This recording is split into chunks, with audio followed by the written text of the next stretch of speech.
As one of its mandates to sensitize the public on the Nigerian financial market, the FMDQ OTC exchange engaged corporate treasurers on an enlightenment seminar on the FX futures market.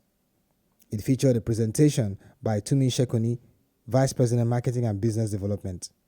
She speaks further on the seminar, how the flexible FX futures market will work, its viability, and expectations to drive foreign direct investments.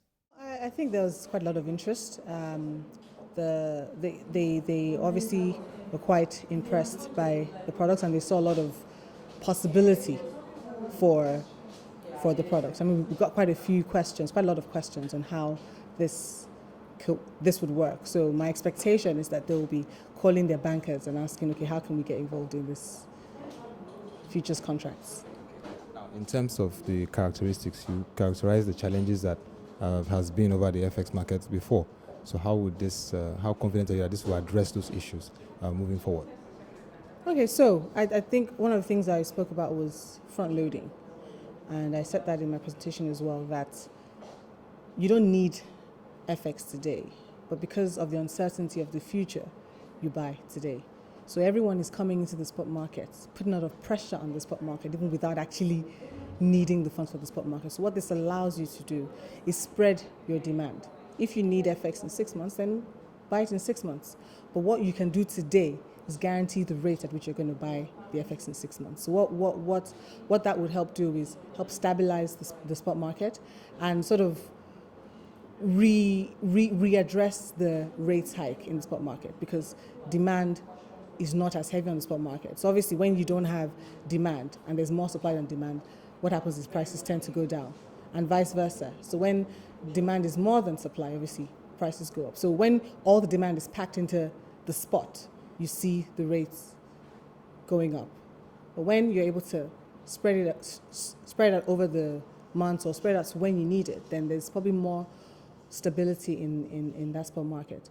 And I think that would also help in terms of volatility, because that's one of the things, is large, huge swings. So you have an idea of what your rate is going to be in the future. So there's no real need for those rates in the present day just to sort of be uncertain, if you will. And especially in advanced market, what you find is the futures rates in some way affect what the spot market is going to be. So say today's spot is 280, but you can enter into a futures contract for 210. That in some way would affect over time what that spot market is going to be doing. So in some way it's a strategy, especially from the central bank's angle with the rates it's brought out, to try and sort of stabilize the market. And of course, like I said, liquidity, there was no real liquidity. Now with incentives, with the reforms, with the initiatives that have been put in place, we hope to see more liquidity. So we see more supply into the market, demand is spread, so there's not that much pressure on the rates, and we're hoping that there's a appreciation of the Naira over time.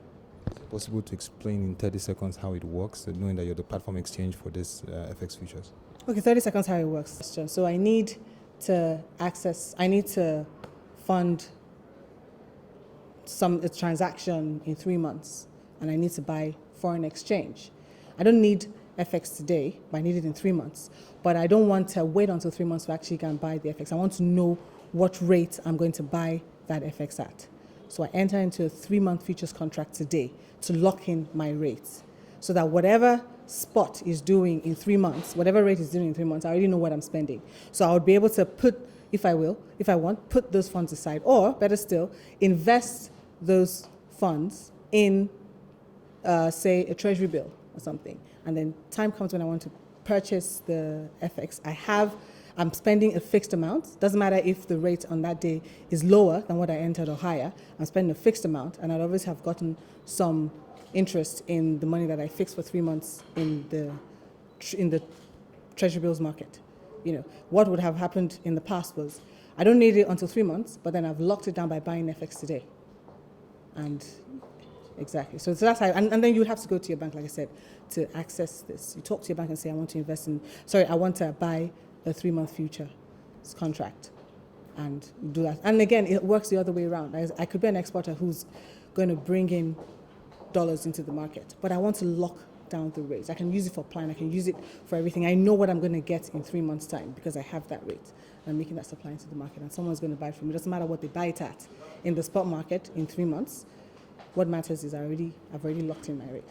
Now, the major issue raised there was the banks. How prepared are the banks, like they all said, for this whole process? Can you say that the banks are ready for this whole process? I think the banks are sufficiently ready because, like I said, we've already had a few trades happen today. And as my colleague said, different banks will have different processes, internal processes for maybe their clients. But largely, I think they're quite prepared and ready to go with this. Finally, flexible FX regime is designed to encourage FPIs and FDIs.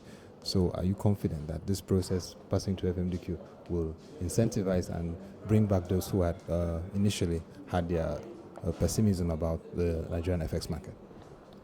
In a nutshell, absolutely yes, I am. I think it will, and I gave some examples. You bring in US dollars, you sell US dollars into the market spot. You enter into a futures contract to get out of it, say, in 6 months' time. You already know that rate. And from the rates, again, it's part of the incentives, from the rates that the CBN has offered, there's already, when you get it, you're already in the money because you know what you're getting out at. So you come in at, say, let's for argument, you come in at 260, and then you come out at 220. You already know you've made 14 naira on that.